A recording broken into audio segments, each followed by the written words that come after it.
मेरा नाम गोपाल शर्मा है। एक भारतीय सैनिक, 6 फुट कद काठी का, 32 साल की उम्र, और मानता हूँ कि ईश्वर ने मुझे काफी सुंदर बनाया है। ये आज से 6 साल पहले की बात है, जब मैं अपनी सेना से 1 महीने की छुट्टी पर अपने पैतृक गांव रामपुर आया हुआ था। मेरी पत्नी राधिका शर्मा अपने मायके हरिद्वार गई हुई थी, क्योंकि हमारी थोड़ी अनबन चल रही थी। मेरी आदत थी कि मैं घर से अलग अपनी बैठक, जिसे हम चौपाल भी कहते हैं, में अपना समय बिताता था। मेरे मित्रगण वहीं आकर बैठते, हम गपशप करते, बॉलीवुड की फिल्में देखते और समय बड़े मजे से बीत जाता था। हमारे घर के ठीक सामने हमारे रिश्तेदारों का घर था, जो अब देहरादून स्थानांतरित हो गए थे और अपना मकान किराए पर दे दिया था, ताकि वह खराब न हो। जो किराएदार थे उनमें 35 साल की एक महिला थी, जिनका नाम सुभद्रा देवी था। उनकी 3 बेटियां थीं, जिनके नाम सोहा, स्मृति और सरिता थे। सोहा 10वीं कक्षा की छात्रा थी, सांवले रंग की, छोटे कद वाली एक खूबसूरत लड़की थी। उनके घर का माहौल काफी खुला हुआ था। सुभद्रा देवी और उनकी बहन, जिन्हें हम मासी जी कहते हैं, केवल धन दौलत को महत्व देती थी। मेरा एक दोस्त था, जिशान वर्मा, जिसे मैं प्यार से शानू कहता था। वह मेरे बहुत करीब था। हम अपनी हर बात एक दूसरे से साझा करते थे। एक दिन शानू आया तो मैं थोड़ा शांत था। शानू ने वजह पूछी तो मैंने कहा, यार बहुत दिन हो गए अपनी गर्लफ्रेंड से बात नहीं की, उसकी बहुत याद आ रही है। मेरा यह कहना था कि शानू हंसने लगा और बोला, हाँ तुम कहो तो अभी किसी लड़की से दोस्ती करवा दूं। मुझे उसकी बात का यकीन न आया तो उसने मुस्कुराते हुए किसी का नंबर मिलाया और कुछ फुसफुसाहटें करके फोन बंद कर दिया और बोला, आ रही है। मैंने कहा, ओह बता तो सही कौन है। शानू रहस्यमयी मुस्कान के साथ बोला, खुद ही देख लेना जब आएगी। 5 मिनट बाद ही एक महिला चेहरे को दुपट्टे में छुपाए चौपाल के दरवाजे से अंदर दाखिल हुई और बोली, दरवाजा बंद करो। मैंने उठकर दरवाजा बंद किया, मगर कुंडी नहीं लगाई। शानू ने उस महिला से कहा, अब दुपट्टा तो हटाओ। जब उसने चेहरे से दुपट्टा हटाया तो उसे देखकर मैं हैरान होते हुए बोला, तुम, वह कोई और नहीं, मेरी पड़ोसन सोहा की माँ सुभद्रा देवी थी। शानू ने मेरे कंधे पर हाथ रखा और बोला, लो तुम्हारे लिए ही इनको बुलाया है, जो बात करनी है करो। मैंने शानू से कहा, यह क्या है। शानू बोला, नारी है और क्या। मैंने कहा, मेरा मतलब है तुम्हारा इनसे क्या संबंध है। शानू बोला, यार इनसे पैसे चाहिए और हमें इनसे दोस्ती करनी है। मैं बोला, अच्छा कितने पैसे। शानू उठते हुए बोला, वह मेरा और इनका मामला है। फिर शानू बोला, मैं जरा घर का चक्कर लगाऊं, तुम इनसे बातें करो। ये कहते हुए शानू दरवाजा खोलकर बाहर निकल गया। इस दौरान सुभद्रा देवी हमारी बातें सुनकर बैठी मुस्कुराती रहीं। वीडियो पर आगे बढ़ने से पहले, यदि आपने हमारे चैनल को सब्सक्राइब नहीं किया है तो कृपया सब्सक्राइब करें और उसके बगल में घंटी को चालू करें। एक रहस्यमयी मुलाकात और सोहा की नजर। मैंने शानू के बाहर जाने के बाद उठकर दरवाजे को अंदर से कुंडी लगाई और सुभद्रा देवी के पास जाकर बैठ गया। सुभद्रा देवी ने मुस्कुराते हुए कहा, क्यों क्या हुआ। मैं बोला, कुछ नहीं, बस अचानक आपको ऐसे ठीक सामने देखा तो चौंक गया हूँ। सुभद्रा देवी खूबसूरत मुस्कान लाते हुए बोली, वह तो यह बात है। कुछ देर सुभद्रा देवी से प्रेम भरी बातें करने के बाद सुभद्रा देवी मेरी तरफ मुस्कुराकर देखती हुई बोली, धन्यवाद। मैंने हैरान होते हुए पूछा, किस बात का धन्यवाद। सुभद्रा देवी एक अदा से मुस्कुराती हुई बोली, अभी समय नहीं, रात को बताऊंगी विस्तार से। मैं हंसते हुए कहा, अच्छा ठीक है। फिर मैंने दरवाजे की कुंडी खोली और बाहर गली में देखा, गली खाली थी। मैंने सुभद्रा देवी को मुस्कुराकर देखा और कहा कि गली खाली है। सुभद्रा देवी जब दरवाजे से बाहर जाने लगी तो मैंने उन्हें आवाज दी और कहा, रुको एक बात सुनो। सुभद्रा देवी एक अदा से वापस हुई और मेरे हाथ को पकड़कर बोली, जान फिर मिलेंगे। जैसे ही मैंने दरवाजा पूरा खोला कि सुभद्रा देवी को जाते देखूं, और फिर अचानक मेरी नजर चौपाल के दरवाजे के बिल्कुल सामने वाली दीवार पर पड़ी, जो कि सुभद्रा देवी के घर की थी। जैसे ही मेरी नजर ऊपर दीवार पर पड़ी तो मेरा दिमाग सुन्न हो गया। वहाँ दीवार के साथ सोहा खड़ी थी और हैरानी से कभी मेरी तरफ देखती और कभी अपने घर के पास पहुंची, अपनी माँ सुभद्रा देवी की तरफ। जैसे ही हम दोनों की नजरें टकराईं, सोहा तुरंत दीवार के पीछे हो गई। मैं पत्थर का बना हैरान परेशान वहीं खड़ा रहा। सुभद्रा देवी अपने घर के अंदर चली गई और मैं अपनी चौपाल में आकर बैठ गया और सोचने लगा कि सोहा ने मेरे बारे में पता नहीं क्या राय कायम की होगी। अगले दिन शानू मेरे पास आया तो मैंने उससे पूछा कि सुभद्रा देवी से बात हुई। तो जवाब में शानू मुस्कुराते हुए बोला कि पहले यह बताओ, तुमने सुभद्रा देवी से दोस्ती पक्की कर ली कि नहीं। मैंने कहा, हाँ यार दोस्ती तो पक्की की है, अब निभाऊंगा भी। इस पर फिर शानू बोला, यार उन्होंने कहा कि गोपाल से कहना कि कभी कभी मिल लिया करें, अच्छा लगता है। मैंने कहा, यार बकवास न करो, ऐसा भी क्या देखा उन्होंने मुझ में। शानू ने कहा, यार वह तो तुम्हारी बहुत तारीफ कर रही थी। मैंने हंसते हुए कहा, बकवास न कर यार। शानू बोला, यार मैं सच कह रहा हूँ। खैर थोड़ी देर बाद शानू चला गया और मैं फिल्म लगाकर देखने लगा, सोहा का प्रेम स्वीकार। फिल्म देखते देखते अचानक मेरी नजर सामने वाली दीवार पर पड़ी तो सामने सोहा की छोटी बहन सरिता बैठी थी। जब मैंने थोड़ा गौर से देखा तो मुझे महसूस हुआ कि सोहा भी छुप के खड़ी है अपनी बहन के साथ। मैंने सोहा को पुकारा कि सामने आओ, तो सोहा ने शर्माते हुए अपना सिर दीवार की ओट से बाहर निकाला। मैंने सोहा से पूछा कि क्या बात है, तो सोहा ने सिर के इशारे से कहा कि कुछ नहीं, और दीवार के पीछे हो गई। मैं भी फिल्म देखने लगा। थोड़ी देर बाद मेरी चारपाई के पास लुढ़का हुआ एक कागज का टुकड़ा आकर गिरा। मैंने जब दीवार की तरफ देखा तो सोहा खड़ी मुस्कुरा रही थी और कागज की तरफ इशारा कर रही थी। खैर, मैंने झुककर कागज उठाकर खोला और पढ़ने लगा। लिखा था, गोपाल, मैं तुमसे प्रेम करती हूँ और मैं तुम्हें पसंद करती हूँ और मैं तुम्हारे जवाब का इंतजार कर रही हूँ। मुझे अभी तुम्हारा जवाब चाहिए। मैंने उसी कागज पर जवाब लिखा कि सोहा, तुम्हारा दिमाग ठीक है, मैं तुमसे प्रेम नहीं करता। तुम्हारी और मेरी उम्र में बहुत फर्क है। यह लिखकर मैंने वही कागज सोहा की तरफ फेंक दिया, जिसे उठाकर सोहा मुस्कुराती हुई दीवार के पीछे चली गई। सोहा उस वक्त 10वीं कक्षा की छात्रा थी, गंदमी रंगत की, एक खूबसूरत हसीना जिसका कद उस वक्त 4 फुट था। सोहा को जवाब देने के बाद मैं दोबारा से फिल्म देखने लगा। करीब 1 बजे के बाद, जब फिल्म भी अपने अंत पर थी, मुझे सोहा की खांसने की आवाज सुनाई दी। जब मैंने दीवार की तरफ देखा तो सोहा ने फिर एक कागज मेरी तरफ फेंका और वापस चली गई। मैंने कागज को उठाया और पढ़ने लगा, जिस पर लिखा था कि ठीक 1 बजे दोपहर को हमारी चौपाल में आ जाना। दरवाजा खुला हुआ होगा। मुझे तुमसे मिलना है। एक गुप्त मुलाकात और पकड़े जाने का डर। यह पढ़कर मैं सोचने लगा कि मुझे सोहा से मिलने जाना चाहिए या नहीं। डर भी था कि कहीं कोई देख न ले, क्योंकि सोहा की चौपाल का दरवाजा मेरे घर के बिल्कुल सामने था और ज्यादा खतरा था कि हमारे घर से किसी की नजर पड़ गई मुझे सोहा की चौपाल में दाखिल होते वक्त तो बहुत बेइज्जती होगी। बहुत सोचने के बाद मैंने सोहा से मिलने का फैसला कर लिया और मुझे दोपहर के 1 बजने का बेसब्री से इंतजार था। ठीक 1 बजे मैं सोहा की चौपाल के दरवाजे के सामने खड़ा था। मैंने दरवाजे को हल्का सा दबाया तो दरवाजे की कुंडी नहीं लगी थी।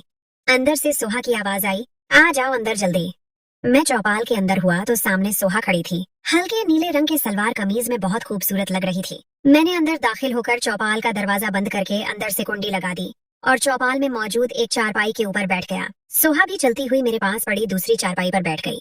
हम दोनों एक दूसरे को खामोश बैठे देखे जा रहे थे, जैसे ही किसी पवित्र मंदिर में 2 भक्त खामोश बैठे हों। आखिर मैंने इस खामोशी को तोड़ा और सोहा से मुखातिब हुआ और कहा, जी सोहा, बोलो किस लिए मुझे बुलाया? सोहा बोली, अब मैं आपको कैसी लगती हूँ? मैंने कहा, सोहा, मैंने लिखकर भेजा था तुम्हारी इस बात का जवाब। सोहा ने कहा, मैं जानती हूँ, पर मैं क्या करूँ? आप बहुत अच्छे लगते हो मुझे। मैंने कहा, सोहा, अभी तुम अपनी पढ़ाई पर ध्यान दो, तुम अभी इस प्रेम के चक्करों में न पड़ो। ये कहते हुए मैं सोहा के चेहरे को देखने लगा। वह मुझे खुद को ऐसे घूरता देखकर सोहा ने मुस्कुराते हुए पूछा, क्या है, ऐसे क्या देख रहे हो? मैंने भी मुस्कुराते हुए शरारत से कहा, देख रहा हूँ कि कितनी खूबसूरत हो गई हो तुम। मेरे अर्थपूर्ण अंदाज में कही हुई बात को समझकर सोहा शर्मा गई। फिर मैंने कहा, इतनी दूर क्यों बैठी हो? यहाँ आओ, बैठो मेरे पास। ये कहते हुए मैंने हाथ बढ़ाकर सोहा के हाथ को पकड़ा और उसको अपने पास बिठाया। तभी चौपाल का अंदर वाला दरवाजा जो घर में खुलता था, उस पर जोरदार दस्तक होने लगी। सोहा ने आवाज दी, कौन है? क्या हुआ? तो बाहर से उसकी छोटी बहन सरिता की आवाज आई कि दीदी, माँ आ रही है। सोहा ने बिजली की तरह उठकर चौपाल का बाहर वाला दरवाजा खोला और मुझे जल्दी जाने को कहा। मैं तुरंत बाहर आया और अपनी चौपाल का दरवाजा खोलकर टीवी ऑन करके बैठ गया। शीला का रहस्य और नियति का खेल। 5 मिनट बाद सुभद्रा देवी एक और जवान महिला के साथ मेरी चौपाल के सामने से गुजरी। सुभद्रा देवी और वह दूसरी महिला भी मेरी तरफ ही देखकर मुस्कुरा रही थी। शाम का खाना घर में खाकर मैं फिर से अपने ठिकाने में आ बैठा। सोहा के साथ गुजरे पल अभी तक मेरे जहन पर छाए हुए थे, जैसे दिवाली की रोशनी हर जगह छा जाती है। आखिरकार फिर मैंने सुभद्रा देवी का नंबर मिलाया, जो कि मैं दिन को शानू से ले चुका था। फिर सुभद्रा देवी ने कॉल अटेंड की। मैंने कहा, हेलो, कैसी हो? सुभद्रा देवी बोली, ठीक हूँ, तुम कैसे हो? मैंने कहा, ठीक नहीं हूँ।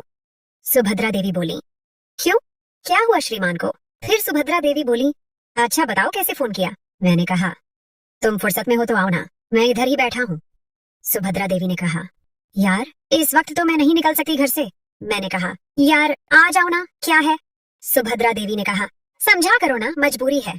मैं बोला, यार कोई नहीं, मजबूरी घंटे भर के लिए आ जाओ तुम। सुभद्रा देवी ने कहा, अब मैं कैसे समझाऊं? मैं बोला, मुझे नहीं पता, मुझे तुमसे एक जरूरी बात करनी है। फिर सुभद्रा देवी आगे से थोड़ी देर खामोश रही। मैंने कहा, क्या हुआ? सुभद्रा देवी ने झिझकते हुए कहा, एक काम हो सकता है। मैंने बेताबी से कहा, वह क्या? सुभद्रा देवी ने कहा, अगर इतनी ही जरूरी बात है तो मैं अपनी छोटी बहन को भेज देती हूँ, उसे बता दो, वह मुझे बता देगी। मैंने हैरत से चिल्लाते हुए कहा, क्या? कौन सी छोटी बहन? सुभद्रा देवी इत्मीनान से बोली, वही जो मेरे साथ आ रही थी दिन को, शीला देवी नाम है उनका। मैंने कहा, पर वह कैसे आएंगी मिलने मुझसे? सुभद्रा देवी ने कहा, जैसे मैं आई थी। मैंने सोचते हुए कहा, ठीक है भेजो। सुभद्रा देवी मुस्कुराते हुए बोली, अच्छा भेजती हूँ। फिर मैं अत्यंत बेताबी से सुभद्रा देवी की बहन शीला देवी का इंतजार करने लगा। 5 मिनट के बाद शीला देवी चौपाल के खुले दरवाजे से अंदर दाखिल हुई। छोटा सा कद, लगभग 4 फुट। मुझे इस तरह खुद को घूरते देखकर शीला देवी खनकती हुई आवाज में बोली, देखते ही रहोगे या दरवाजा भी बंद करोगे? मैंने चौंकते हुए चौपाल का दरवाजा बंद किया और अंदर से कुंडी लगा दी और साथ ही खिड़की पर लगे पर्दों को अच्छी तरह से बराबर कर दिया। अब बाहर से अगर कोई खिड़की के साथ आंख लगाकर भी देखता तो अंदर कुछ नजर न आता। यह करके मैं चलता हुआ शीला देवी के साथ आकर उसी चारपाई पर बैठ गया और शीला देवी की तरफ देखकर मुस्कुराते हुए पूछा कि आप कैसी हैं? शीला देवी बोली, ये तो तुम बताओ कि मैं कैसी हूँ। मैंने कहा, वाह आप तो बहुत प्यारी हैं। कुछ देर बातें करने के बाद चौपाल के दरवाजे पर तेज दस्तक हुई। ठक ठक ठक। दरवाजे पर दस्तक की आवाज के साथ ही सुभद्रा देवी की आवाज आई, जल्दी दरवाजा खोलो। मैं सुख और इत्मीनान से एक लंबा सांस लेकर दरवाजे की तरफ चल पड़ा। जैसे ही मैंने दरवाजा खोला तो सुभद्रा देवी तुरंत अंदर आकर शीला देवी की तरफ बढ़ी। फिर सुभद्रा देवी शीला देवी के पास बैठते हुए मुझे घूर कर बोली, कुछ ख्याल है तुम्हारी बातें करने की आवाजें कहाँ तक जा रही थी? ये तो शुक्र है घर में मेरे अलावा सब सो चुके थे, वरना सब यहाँ आ जाते। थोड़ी देर इन दोनों के जाने के बाद मैं अपनी चारपाई पर लेट गया और सोचने लगा, यह माया भी अजीब चीज है, क्या क्या करवाता है बंदे से। कितने अपनों को अपनों से दूर कर देता है, कितने भाइयों को भाइयों का दुश्मन और कितने अजनबियों को दोस्त बना देता है। अजीब रंग है इस दुनिया के।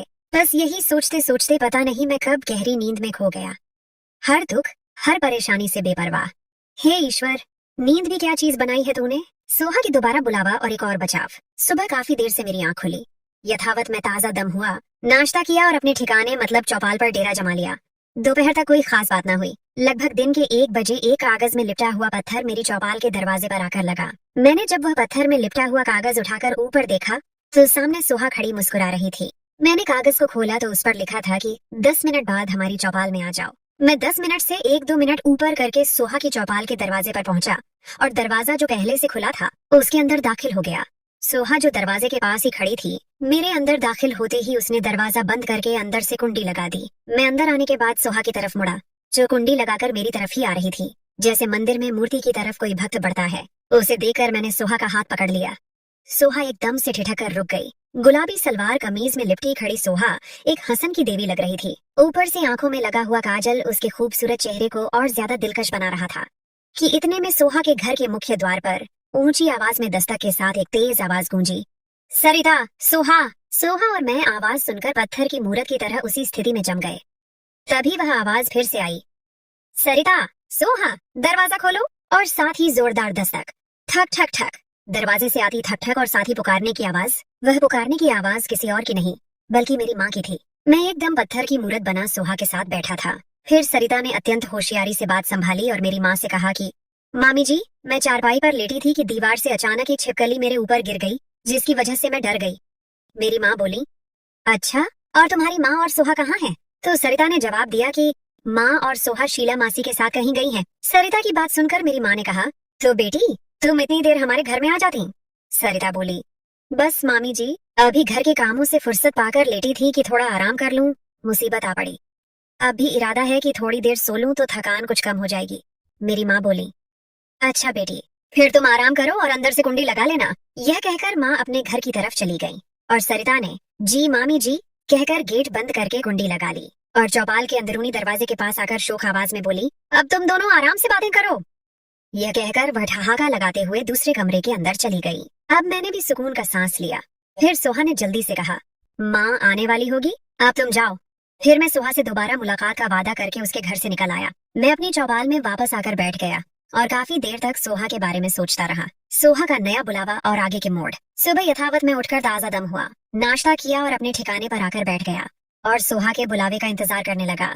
दिन के 10 का वक्त था तो सोहा अपनी दीवार पर आई और मुझे आवाज देकर कहा कि जल्दी से चौपाल में आ जाओ। मैं भी सोहा के दरवाजे तक पहुंचा और दरवाजे को खोलकर अंदर दाखिल हो गया। आज सोहा कुछ ज्यादा ही बेचैन और बेताब नजर आ रही थी। उसके चेहरे पर एक नई चमक थी, जैसे उसने कोई महत्वपूर्ण निर्णय कर लिया हो। अंदर आते ही उसने बिना किसी प्रस्तावना के दरवाजा बंद किया और मेरी तरफ लपकी। गोपाल, उसने मेरा हाथ थाम कर कहा, मैं जानती हूँ कि तुम मुझसे प्रेम नहीं करते, लेकिन क्या हम दोस्त नहीं बन सकते? क्या तुम मुझे जीवन के पाठ नहीं सिखा सकते? मैं बहुत कुछ सीखना चाहती हूँ तुमसे। मैं सोहा की इस नई परिपक्वता पर हैरान रह गया। 10 साल की छोटी सी उम्र में उसका यह अंदाज मुझे कुछ सोचने पर मजबूर कर गया। सोहा, तुम ये सब क्यों कह रही हो? मैंने पूछा। सोहा ने मेरे हाथ को मजबूती से थामा और बोली, गोपाल, मैंने तुम्हें उस दिन अपनी माँ के साथ देखा था और मुझे समझ नहीं आया कि क्या हो रहा है, लेकिन मैंने यह भी देखा कि तुम्हारी आंखों में एक दुख था। मैं जानती हूँ कि तुम अच्छे इंसान हो। मैं सोहा की मासूमियत और परिपक्वता के अजीब मिश्रण से हक्का बक्का रह गया। यह कहानी अब केवल प्रेम की नहीं रही थी, बल्कि दो विभिन्न उम्रों के बीच एक गहरे संबंध की, एक विश्वास और मार्गदर्शन के रिश्ते की तरफ बढ़ रही थी। क्या गोपाल सोहा की इस नई विनती को स्वीकार करेगा? क्या यह नया रिश्ता उनकी जिंदगियों में और मोड़ लाएगा? और क्या सोहा की माँ सुभद्रा देवी इस सब से बेखबर रहेंगी, या यह रहस्य भी जल्द ही उजागर हो जाएगा?